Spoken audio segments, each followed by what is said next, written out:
Chers amis, plus tellement nécessaire de chercher à vous convaincre de l'importance de la cybersécurité.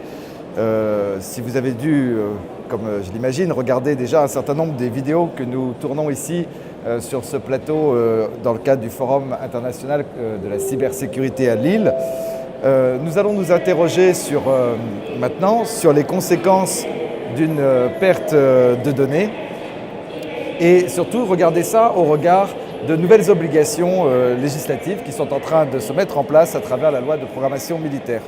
Pour aborder ce sujet, nous accueillons Stanislas Demopéou. Stanislas Demopéou qui est directeur secteur conseil en sécurité et évaluation, sécurité des technologies de l'information. Si vous me reprenez si j'ai fait une erreur, c'est très bien. De la société Thales. Donc votre métier, c'est d'accompagner les entreprises, les RSSI, dans la mise en œuvre d'une politique de sécurité. Voilà, dans la mise en œuvre d'une politique de sécurité, également dans la vérification de cette politique est bien efficiente.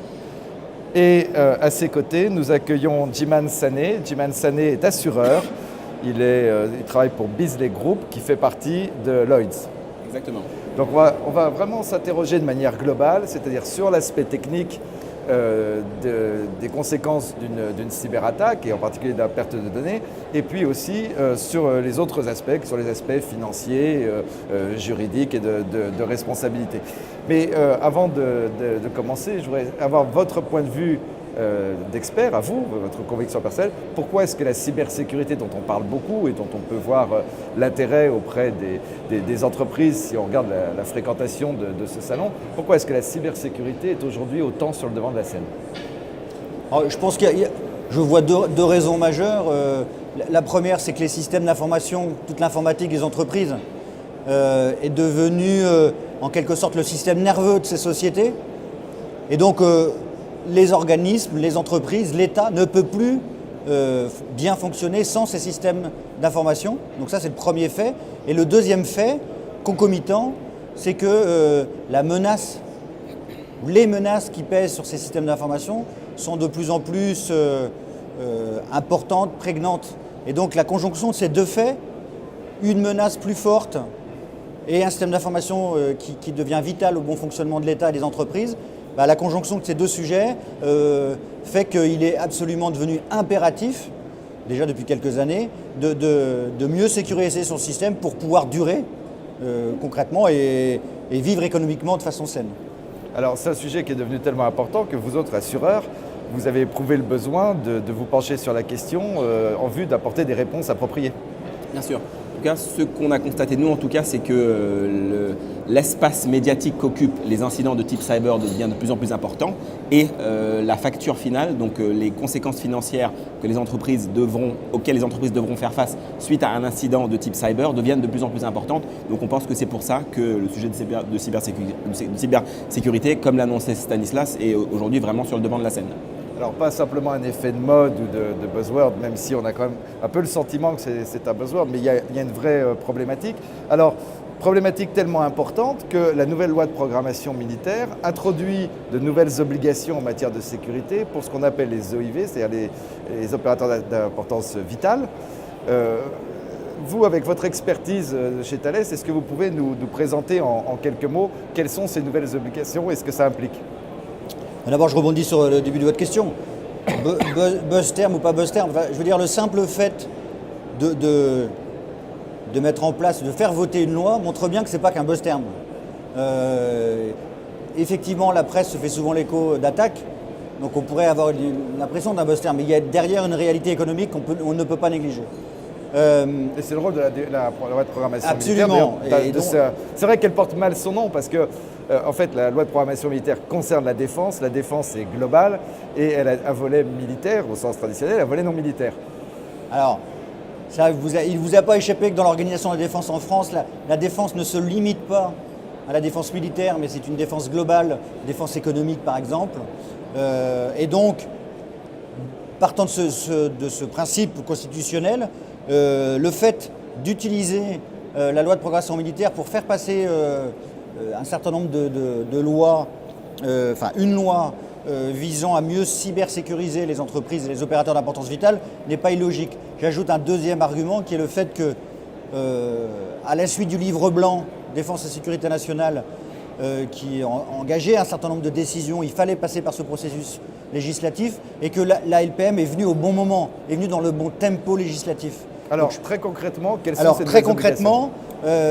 Très concrètement, pour les opérateurs d'importance vitale, ils vont devoir mettre en place un certain nombre d'outils de détection d'attaques sur leur système. Ils vont devoir mettre en place des capacités de supervision et donc de détection d'attaques sur leur système d'information. Et puis par ailleurs, devoir aussi signaler à l'autorité nationale, qui s'appelle l'ANSSI, l'Agence nationale de sécurité des systèmes d'information, qui dépend du Premier ministre, de signaler les cas d'attaque. Donc vraiment, il y a vraiment la volonté d'élever le niveau de sécurité de nos entreprises, des OIV en général, par le biais de produits et de services maîtrisés et de confiance. Alors, vous accompagnez des entreprises, j'imagine que là, du coup, vous allez avoir du pain sur la planche, comme on dit. Avant d'aller plus loin, quelle est la bonne manière d'aborder la question ? Comment est-ce que les RSSI en entreprise, alors chez les OIV, mais finalement, ça c'est l'obligation légale, mais au-delà de ça, ça concerne toute une série d'entreprises qui sont quelque part sensibles sans pour autant être qualifiées d'OIV. Quelle est la bonne manière d'aborder la question au sein de l'entreprise ? Je pense que très classiquement, il s'agit de commencer par faire une analyse de risque. Qu'est-ce qui a de la valeur dans mon entreprise? Quels sont les biens à protéger de façon assez classique? Donc là, il y a des méthodes qui nous permettent de capter le besoin de sécurité en disant voilà, qu'est-ce qui mérite d'être protégé? Quel est mon bien au sens de l'informatique et au sens de l'information? On parle d'un patrimoine informationnel. Une fois qu'on a défini ça, donc à travers une méthodologie d'analyse de risque, on va définir des objectifs de sécurité. Qu'est-ce que je souhaite faire pour les protéger? Et ensuite, comment je vais transformer ces objectifs en règles de sécurité, en produits de sécurité et en services de sécurité pour pouvoir détecter une attaque à temps. Ça signifie quoi à temps? Ça signifie avant les principales conséquences, avant le drame en quelque sorte. Tout l'enjeu de ces phases de prévention, c'est d'éviter la crise et d'éviter la catastrophe sur l'entreprise. Parce que n'oubliez pas qu'à partir du moment où on dit que le système d'information est le système nerveux de l'entreprise, on sait bien dans notre corps qu'une atteinte du système nerveux, même minime, a des conséquences dramatiques sur l'ensemble du corps. Et donc, tout l'enjeu de cette LPM et des recommandations de la loi, de cette loi et du texte de loi, c'est vraiment d'éviter une crise économique, une crise nationale sur des systèmes d'information critiques pour l'État. Alors vous, en tant qu'assureur, vous avez un rôle effectivement d'indemnisation en cas de conséquences d'une attaque, mais vous avez aussi un rôle de prévention. Pas tout à fait. Donc aujourd'hui, de par son caractère assez discret, je ne sais pas tout à fait si aujourd'hui les OIV ils ont uniquement une obligation de moyens ou une obligation de résultat. Mais s'il y a une obligation de résultat en tout cas, quelque part la solution d'assurance peut être intéressante parce qu'elle peut à la fois apporter une aide indemnitaire qui peut permettre à l'entreprise de continuer son activité, mais elle peut aussi amener une aide de service, ça veut dire un accès à des prestataires qui pourront quelque part former une extension des équipes présentes pour permettre à l'entreprise de continuer son activité. Alors Stanislas Demopiou, obligation de moyens ou obligation de résultat? Aujourd'hui, attendons les décrets. Aujourd'hui, la loi a été promulguée. On est plus aujourd'hui dans une obligation de moyens, donc de déployer des équipements maîtrisés, de faire appel à des prestataires de confiance et certifiés par les services de l'État. On est plus aujourd'hui, dans l'état actuel du texte, on est plus dans une obligation clairement de moyens. Donc cette notion de prestataire de confiance, c'est aussi la garantie de l'indépendance nationale quelque part, si on se place du point de vue de cette loi. C'est clairement, ça y concourt. Ça y concourt au travers de prestataires qui sont maîtrisés au sens du bon niveau technique et aussi au travers des équipements de sécurité qui vont permettre de détecter les attaques, de les analyser. Et le législateur, dans sa sagesse, a recommandé à ce que ce soit des équipements maîtrisés et donc par définition sous maîtrise d'industriels français. Alors chez Beazley, je sais que vous avez une présence internationale, donc ça c'est finalement une partie de vos préoccupations en matière de cyber, je ne sais pas si on dit cyberassurance ou en tout cas en matière de cyberassurance. Est-ce que justement en tant qu'assureur, vous allez aussi regarder un petit peu ces obligations de moyens, c'est-à-dire vérifier auprès de vos clients quels sont les prestataires auxquels ils ont recours, quels sont les équipements et peut-être faire des analyses, à travers des analyses de risque ou autres, les conseiller? Oui, mais aujourd'hui je pense que la difficulté qu'on a, c'est que la liste des OIV, elle n'est pas publique. Donc aujourd'hui, c'est à nos clients de nous dire qu'ils sont OIV. Donc c'est le client qui doit Voilà. se dénoncer lui-même en disant moi je suis OIV. Sous votre contrôle, mais en tout cas la liste aujourd'hui elle n'est pas publique. Donc si on a des clients qui nous disent qu'ils sont OIV et qu'ils ont besoin de mettre en place un certain nombre de mesures de prévention, nous serons tout à fait aptes à les accompagner. Mais aujourd'hui, à ce que je cherche, la liste n'est pas publique. Absolument, la liste n'est pas publique, mais je crois qu'au-delà de cela, il y aura des obligations qui vont s'imposer aux opérateurs d'importance vitale qui vont faire cette démarche de sécurité. Et puis par ailleurs, même une entreprise qui ne serait pas dans cette liste-là, en fonction des enjeux business, l'impact économique d'une cyberattaque, sera amenée à suivre globalement les recommandations issues de cette loi. Ça, on a bien compris, et chers amis internautes qui nous regardez, même si vous n'êtes pas donc dans cette liste des OIV, vous avez effectivement intérêt à prendre connaissance du contenu de cette loi de programmation militaire et aussi, bien entendu, à voir comment vous pouvez vous préparer, puisque cette notion d'anticipation. L'idée aussi le sujet de cette discussion, c'était une perte de données n'est pas toujours catastrophique. Donc on a vu les moyens, on est sur une obligation ou pas de résultat, mais parfois la crise survient. Et dans ces cas-là, techniquement, qu'est-ce qu'on fait dans ces cas-là? Alors, tout l'enjeu de tout le cœur de nos métiers, c'est effectivement d'éviter que la crise se passe et en même temps de se dire, mais si ça arrivait, qu'est-ce que je serais amené à faire? Donc, ce qu'on appelle la résilience. Et donc, typiquement, pour répondre à votre question, Thales a mis en place une offre qui s'appelle une offre d'abonnement qui permet de pouvoir intervenir en moins de 24 heures chez un client qui aurait souscrit cet abonnement de façon à pouvoir faire une première intervention d'urgence. Qui se limite à un état des lieux, des dégâts qui peut être un état des lieux, qui peut être aussi une analyse de l'attaque pour comprendre le chemin d'attaque et donc pouvoir l'arrêter. N'oubliez pas que ça prend du temps. On est sur des systèmes complexes, souvent très éclatés. Donc ce n'est pas un résultat immédiat, ça demande un certain nombre de temps. Le défi, la clé du sujet, c'est disposer des bonnes compétences au bon moment, d'où l'abonnement. Et puis par ailleurs, sur la partie prévention, Thales fait un partenariat avec Allianz pour développer précisément toute cette capacité de prévention en phase amont. Donc on a les deux aspects. Alors Allianz, c'est votre concurrent. Oui, mais bon, Et on est tous des confrères. Vous êtes aussi dans cette logique, de toute façon on est un écosystème, comme on aime le dire ici sur TechTalk TV, mais vous êtes aussi dans cette logique de partenariat avec des sociétés comme Thales. Oui, malheureusement pas avec Thales, mais avec d'autres sociétés. Donc nous, par exemple, puisque vous évoquiez le cas d'une fuite d'information, nous on essaye vraiment de fournir une solution de bout en bout. Donc la sécurité informatique, c'est une partie de cette solution-là, mais il y aura également des avocats compétents à la matière pour vous dire, en fonction des informations que vous avez perdues, quelles sont vos informations, quelles sont vos obligations légales, est-ce qu'il faut communiquer avec les autorités de contrôle, quels sont vos droits et sous quel délai est-ce qu'il faut le faire.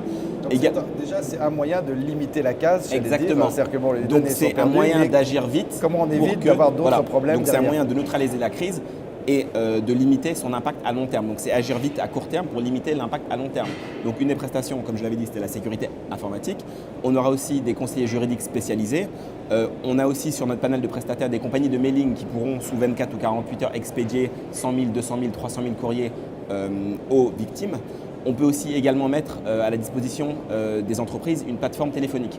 Donc après, si je suis victime, je n'ai peut-être pas subi un préjudice, mais si j'ai envie d'appeler la compagnie qui a perdu mes informations, c'est bien d'avoir quelqu'un. Si j'arrive à joindre personne, je n'ai peut-être pas subi de préjudice financier, mais je peux décider d'arrêter de traiter avec cette compagnie. Donc il peut y avoir un impact financier à long terme. Et finalement, pour clôturer cette offre de service, on propose aussi des services de veille Internet. Donc si on a perdu des numéros de carte bleue pendant 12 mois, on pourra essayer de balayer la toile pour voir si on a trouvé ces informations quelque part. Et l'objectif et la finalité de toute cette offre de service est de faire de la gestion d'image et du management de réputation de nos assurés aux yeux de leurs clients pour éviter que la responsabilité soit mise en cause.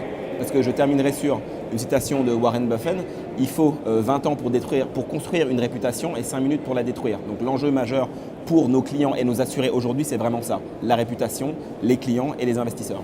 Donc je crois que vous nous avez bien convaincus de la nécessité de cette synergie, cette complémentarité. Vous avez déjà trouvé votre partenaire, oui. J'espère que vous allez, si ce n'est pas fait, encore en trouver assez rapidement.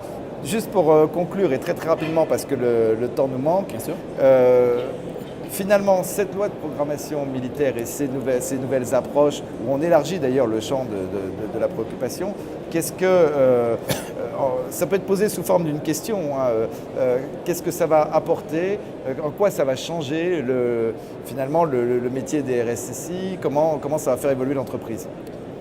Moi, je pense que c'est plutôt une bonne chose parce que ça va fixer la barre en termes de normes et en termes de ce qui se fait sur le marché en termes de sécurité informatique. Donc, comme vous le disiez, même les compagnies qui ne sont pas OIV pourront s'inspirer des mesures que mettent en place les OIV pour eux-mêmes essayer d'améliorer quelque part leur système d'information. Donc, je pense que c'est bénéfique pour le paysage français. Moi, je pense que ça va nous permettre de passer d'un sujet en disant finalement le RSSI, parfois vous pouvez dire je suis à l'état de l'art, sans vraiment savoir exactement ce que ça signifiait, à vraiment quelque chose de beaucoup plus encadré et avec donc une obligation de moyens. Donc ça va permettre d'élever globalement le niveau de maturité et le niveau de défense des entreprises. Ce sera le mot de la fin. Merci de cette conclusion, merci de votre témoignage. Merci. Et à très bientôt pour poursuivre, parce que je pense qu'il y aura un suivi à faire sur la mise en œuvre, ne serait-ce qu'à partir des décrets. À bientôt. Merci.